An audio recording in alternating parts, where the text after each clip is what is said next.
Once you have a systemic and institutional framework, you see how oppression manifests in many subtle ways under the systems of what Bell Hooks calls white supremacist capitalist patriarchy.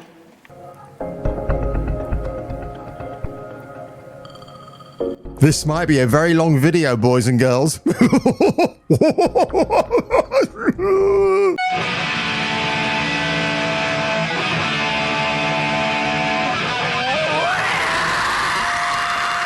Jason King on Kung Fu Hot Dog, the channel with bigger tits than Dolly Parton. I'm going to move myself over here.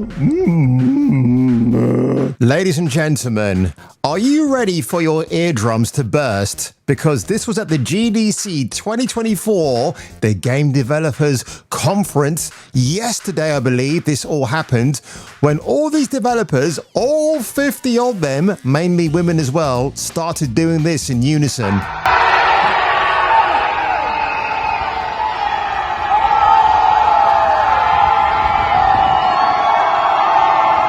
Yeah. You keep on screaming. Good grief. Yeah. And take selfies while you're at it. Yeah, that makes such a great idea, isn't it?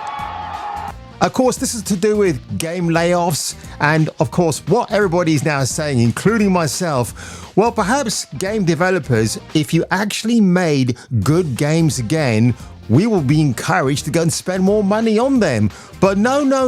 What we're getting now is silly ideology courtesy of people like Alyssa Mercante from Kotaku, who I'll be talking about in a minute. And yes, it is sad that game devs have lost their jobs due to layoffs. Again, Microsoft is one of these people. They bought Activision Blizzard, and in doing so, they had to get rid of some of their legacy staff and bring in some of the other established people from Activision Blizzard to take on the realms and the helms of those positions, but because that's what happens when two companies merge. You can't fit everybody in the same box. You have to make compromises here and there and everywhere. Sounds like a movie with Michelle Yeoh. So this happened, and of course that was quite funny. Of course, GDC 2024, it only means that Sweet Baby Inc. will be around to give a very nervous speech on the podium, considering all the backlash they've had recently, which I think is absolutely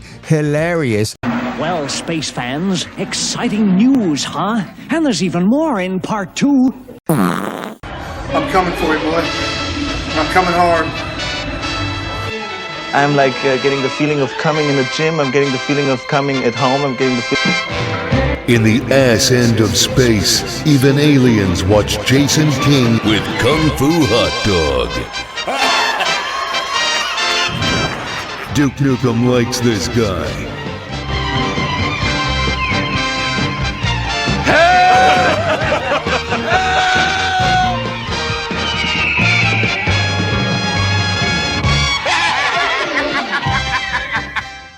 But of course now, we do have this article here from Mr. Matt Galloway. Who? I have no idea. Apparently he's a famous or semi-famous Canadian podcaster. And on this particular edition, which goes on for 19 minutes or nearly 20 minutes, he interviews Alyssa Mercante. So here's the headline. Montreal-based consulting company Sweet Baby Stink has become a target of anti-diversity activists. Again, let's have a look at Matt Galloway right here. Okay, there's your anti-diverse person right there. Claiming, that's the word, is trying to radically change the video game industry. It's a fact. It is trying to do that. They're just not admitting to it. Only in bits and pieces where it becomes the anti-white rhetoric. We hear what's behind the backlash as gaming becomes more diverse. The thing with gaming, it's always been diverse. For some reason, these Gen Zers and this Gen X guy, apparently he is, seem to be ignoring that narrative and are more concentrating on Black Girl Gamers and Sweet Baby Inc.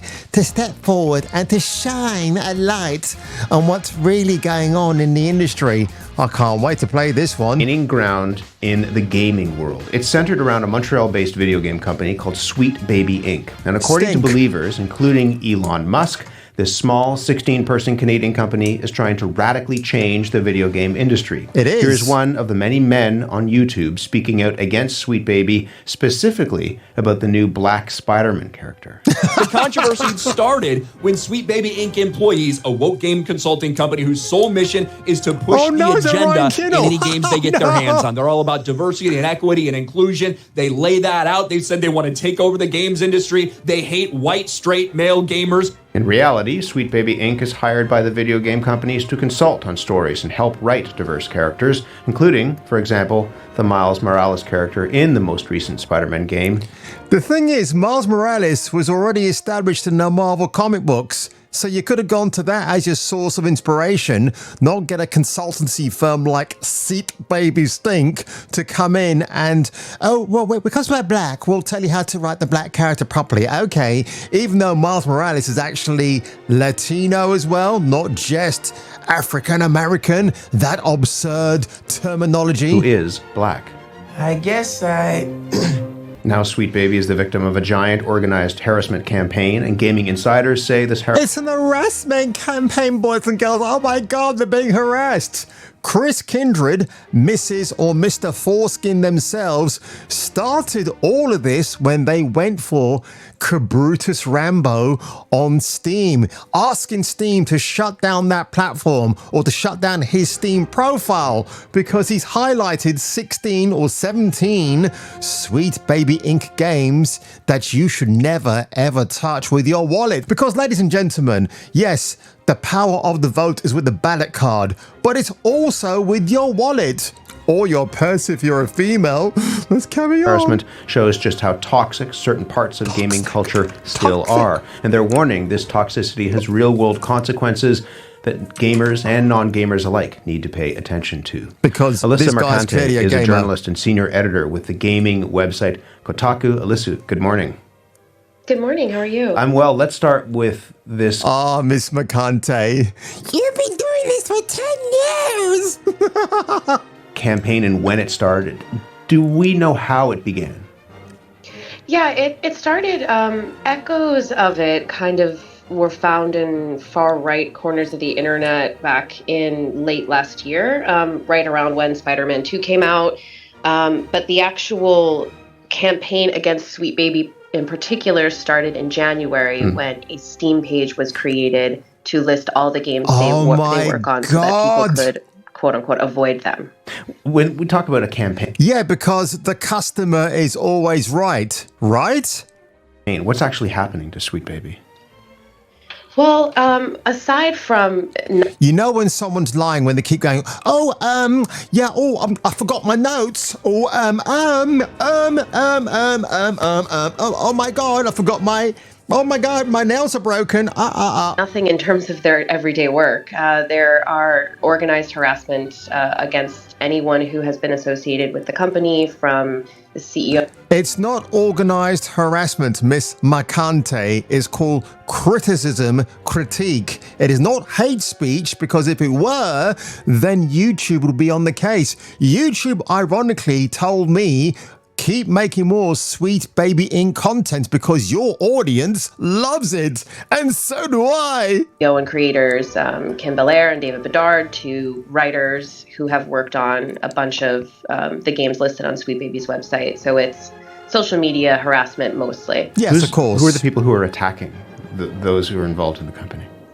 It's very hard to pinpoint who these people are because... Oh, gee, you know what you could do, Miss Mercante? Just do a search for Sweet Baby Inc. on YouTube and see what comes up. They're all anonymous on the internet. Really? I'm about as clear as day to see me in the daytime.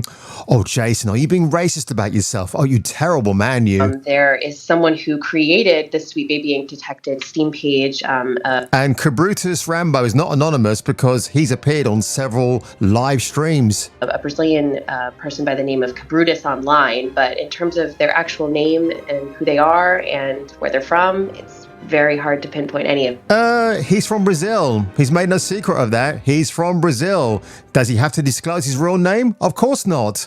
But I guess Kotaku and their limited brain cells don't even know how to dox this guy, which is absolutely hilarious. Of this, and I think that's part of the point. We heard a little clip earlier of one of these people on YouTube talking about this woke game company that's trying to eliminate... One of these people is Ryan Kinnell. One of these people, we're not going to name him. White, straight male gamers. What exactly are the campaigners saying that Sweet Baby is doing to video games? They believe that they have some sort of leverage against all these major gaming companies, and that they kind of come in and demand that characters be race swapped or gender swapped, or women characters are made. Yeah, they've done that. Alan Wake 2, Saga Anderson, originally in the Quantum Break trailer or Control, that game where they showed an excerpt of Sam Lake. Sam Lake with a white actress who was playing Saga Anderson, who was going to be the facial capture for that character, and suddenly Sweet Baby Inc. stepped in and said, that character Saga, you've got to relate her to a black female from America, and that way you'll get some money for your next game. That's how it works. It is subconscious blackmail, but they're telling these companies who have been around longer before they were even born how to actually shape their video game characters. Are you kidding me? More masculine, or masculine characters are made weaker. They are. But in reality, Sweet Baby is a development company that's a contractor, so they don't really have any leverage against. I know some contractors. They usually work for the Italian mafia, and they hide out in plain sight. Any of these large video game companies. What do they do? You describe them as a narrative design company. What does Sweet Baby actually do?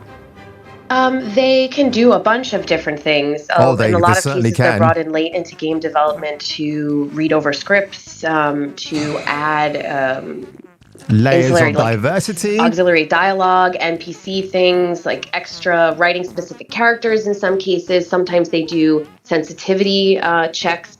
Miss Alyssa McCante describes herself as having a punk attitude.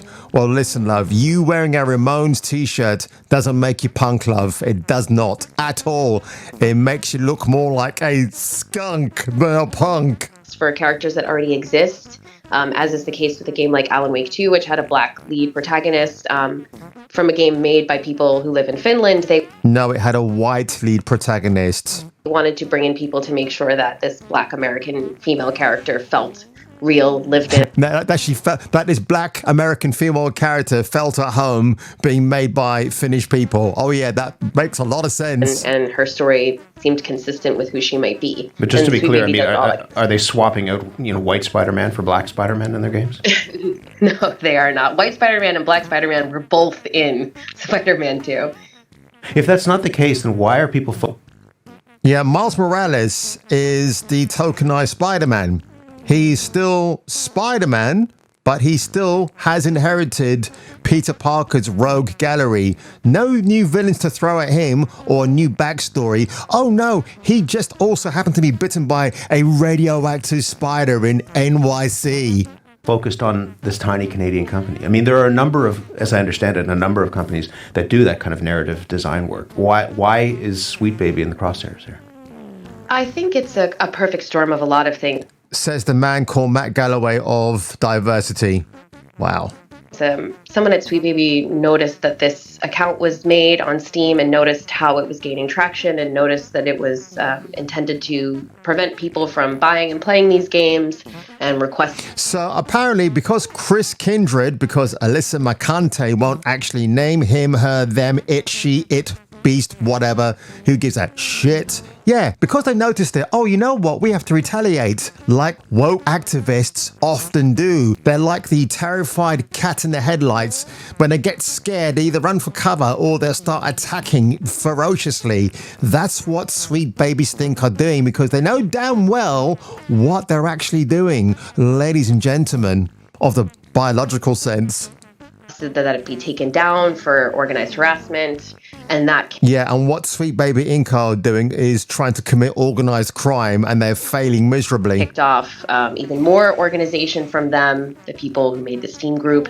And then it just kind of leans into the conspiracy theories that plague the internet, that plagued the first iteration of this movement against wokeness or women or people of color in games, and, you know, ultimately... Yeah, because you had an insufferable biatch called Anita Sarkeesian who went, you know what, there's a problem with video games because you've got the princesses trapped in a tower and you've got scantily clad women that don't need to be scantily clad. Anita Sarkeesian, who has never ever played a video game in her life until 2014 when she started Feminist Frequency and bought games and started going through them. Rather than enjoying the video game for what it is, it's like, oh, you know what? I've got playthroughs now and demonstrate exactly what's wrong with this game where the females are being treated. That's why Sarkeesian was the most hated woman in America back then, because she's an insufferable woman who wants to destroy a hobby that is enjoyed mostly by men. Yes, men still make up the highest quotient of people who play video games. Women are also out there playing them, but again, it's the male hobby. It's the great pastime. Rather than hiding out in your shed in the back garden, you're playing a video game in the comfort of your Miami Vice style apartment, or like me, in a 2-bedroom rundown place in London. But hey, I still have fun, right? And because of how systems of oppression intersect and compound one another, it's women of color, indigenous women, women living in the global south, women with disabilities, queer women, and trans women who bear the brunt of these ramifications. So, ladies and gentlemen, I'm going to leave a link for this podcast from Matt Galloway, Mr. I'm just taking a biased side on the side of journalism, because that's what they're doing now, isn't it? That is what Sweet Baby Inc. are fighting back with. They need allies in the field. They want people to stand toe to toe with them and fight back against the anti-wokers out there like me, who can't stand this. God, I missed the day of getting excited for a video game. You know, when you look back in the last few years of video games, what's been really exciting? Nothing. Now we've got Stellar Blade coming out. To me, why that game has been so triggering, that title or those titles. You got a beautiful, gorgeous female, okay, in a game that Alex Battaglia said, yeah, well, the mechanics and the design is all a bit outdated. We need something a bit more progressive, like Forspoken, which ended up on the landfill. Forspoken, that was designed or coerced into existence by black girl gamers, who again, J. Ann Lopez got a special credits at the end just to make her look really, really good and almost Jesus-like. Oh, no. You know, we have that ilk, don't we? But, you know, we can't have anything like Stellar Blade or Vindictus defying fate. I was going to say something else for a second. We need those kinds of games again, because Stellar Blade is something we haven't seen for a long time. A good old-fashioned third-person shoot-'em-up. Yeah, we got Gears of War 6 coming out next year. I don't have high hopes for that, because I think they're going to take the character of Kate Diaz and make her more infuriating than she was in Gears 5. So, ladies and gentlemen, if you enjoyed this video today, leave a like below, smash that subscribe button like it was Stellar Blade's beautiful bottom cheeks. And if I were you, and if you were me, you might want to come back for the next video. I realize this isn't a popular thing to say, but I can't say it apparently.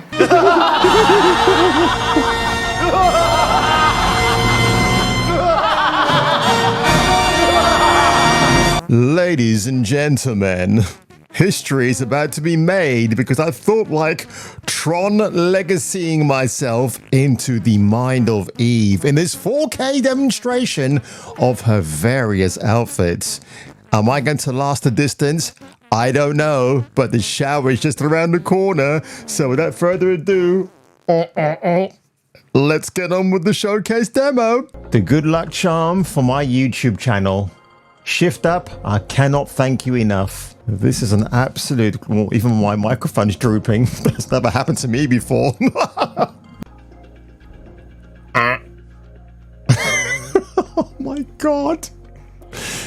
This is better than going to a strip joint. Yep, strippers everywhere will soon be out of a job because men will just stay at home and watch this instead. And frankly, I don't blame them. Let's face it, folks. This is what you this is why you subscribe to my channel, for reactions like this. Just watch how these jeans try to contain her amazing bottom cheeks. Without any success, I may add. Oh, the sexists, the feminists, they're gonna be so outraged. And guess what? I don't really care. Sexism outrage! Ah! This is shameless, I know. And I love every single minute of it. Rinse and repeat has never been so much fun.